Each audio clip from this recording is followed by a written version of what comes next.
Hey everybody, welcome back to another video. My name is Derek and this is the guidebook. We just parked here on the side of the road. There's no parking signs, I don't know if you can see over there. I'm not seeing any on the side of the road that I parked on, so I'm assuming I'm good to park there. And I'll, I guess, kind of show if I find another bigger parking area further up here. I just wanted to park at the start in case it did get worse. Or in case there's a parking lot up here that's bigger but it's full. A little bit further up the trail now, it looks like this might be a parking area right here. I'm not seeing any no parking signs, but there's some little areas on either side of the road here. Up here, if you can see, is the gate. So I'm assuming that right here is probably the last area that you can park. Just for reference, it is November 6th, 2023. There's maybe an inch or two of snow on the ground, and there is some ice under this snow, and I'm seeing some tire tracks. So there are people still driving up this road this time of year. I'm about a mile in now, and I just came to this sign, seasonal road closure in a third of a mile. So about 1.3 miles up the road. The road is closed and it opens back up on July 15th. It is gorgeous up here. It's starting to open up now and these views are incredible. So I just got up to the closed gate at 1.3 miles, and this gate actually gives the time when this is open. So it's open 7:15 to 10:15. You can see there's two cars and a four-wheeler up here, and there's not much more space up here to park. I would say you can maybe fit 2 or 3 other cars up here max, and you'd probably be blocking the road a little bit. So if you plan to come here between 10:15 and 7:15, I would just recommend parking down at the bottom or as far down as you can, because there aren't very many good places to park along the road, especially ones where you're not going to be blocking the road slightly. About 1.8 miles in now, and it's quite a bit colder, windier, and the snow is a good amount deeper in some places. I've probably walked through about 8-inch deep snow at the deepest so far. So if you plan to come do this hike this time of year, or especially any later, make sure you have the proper gear. Like, look at this snow right now, how deep it is. Always be prepared when you're doing hikes like this, and always let people know where you're going before you do a hike. Really anywhere you go, especially if it's somewhere that's less populated, more remote. I plan to hike up to this first lake, and I downloaded the trail for the loop up here that goes around to the rest of the lakes, but I haven't decided yet if I'm actually going to hike that with the current conditions. I was planning to just come up to this lake and maybe do that one if the conditions are good. So we will see what ends up happening here. Just made it up to the first lake, and this is beautiful up here. Look at this. There's some people ice fishing down there. I've been making my way around the side of this lake, as you can kind of see here.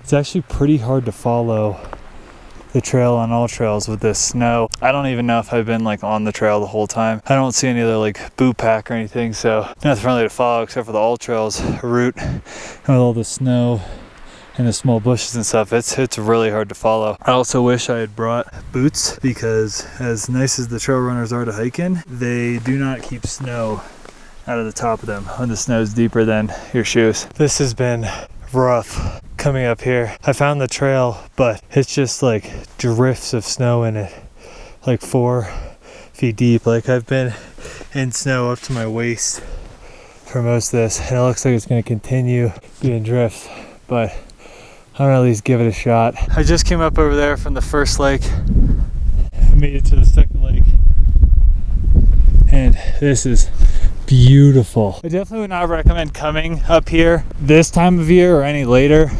because the snow made following the trail very difficult. The only reason why I felt comfortable coming up here was because there's not really much avalanche danger. There's not a huge snowpack on these mountains to give way and start sliding down. That being said, I'm going to make my way across. I think this trail loops further up into there, but it also looks like you can cut straight across too. So I'm most likely just going to cut straight across. I don't want to get in any more deep snow or deal with any of that. I'll probably be back sometime in the summer to hike this again, so not too worried about missing out on part of the trail. You can kind of get a good view of the lower lake from up here,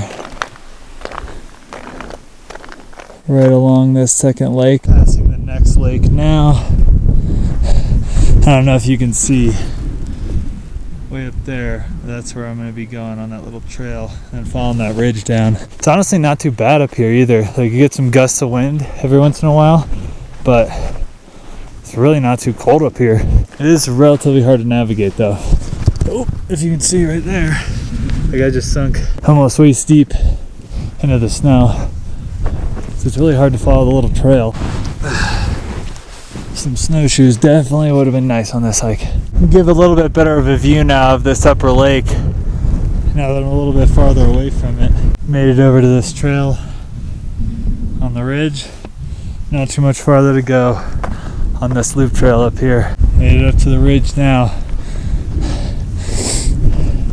Gonna be following it down over there.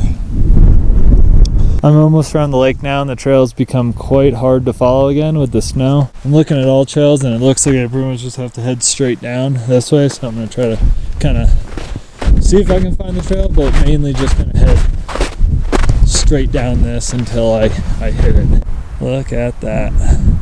So beautiful. Finally back down. Just a little bit further to go.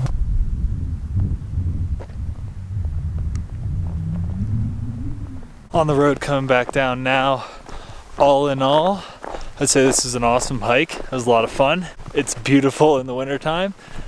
That being said, if you're looking for an overall more enjoyable experience and you don't love the cold, I would probably come here in the summertime.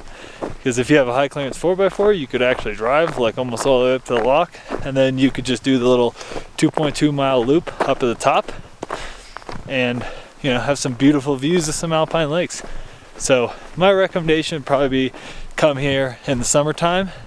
That being said, it also might be more crowded in the summertime. You know, if you don't have a high clearance vehicle, it might be kind of a pain walking up that road with a bunch of cars passing you. So I would highly recommend coming here. Whether you want to come here in the winter or the summer, that's up to you.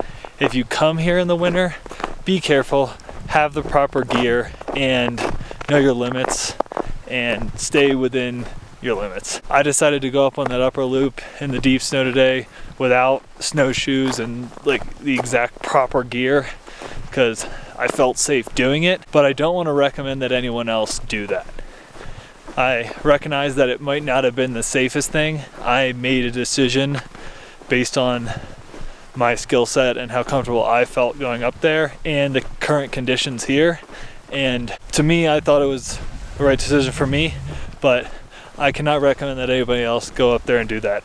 So just wanted to give that little disclaimer here at the end that I don't really endorse doing what I did today, but I felt safe with the current conditions and I decided to go for it, and it was beautiful. But would I do it again? No. And that is going to wrap up today's video.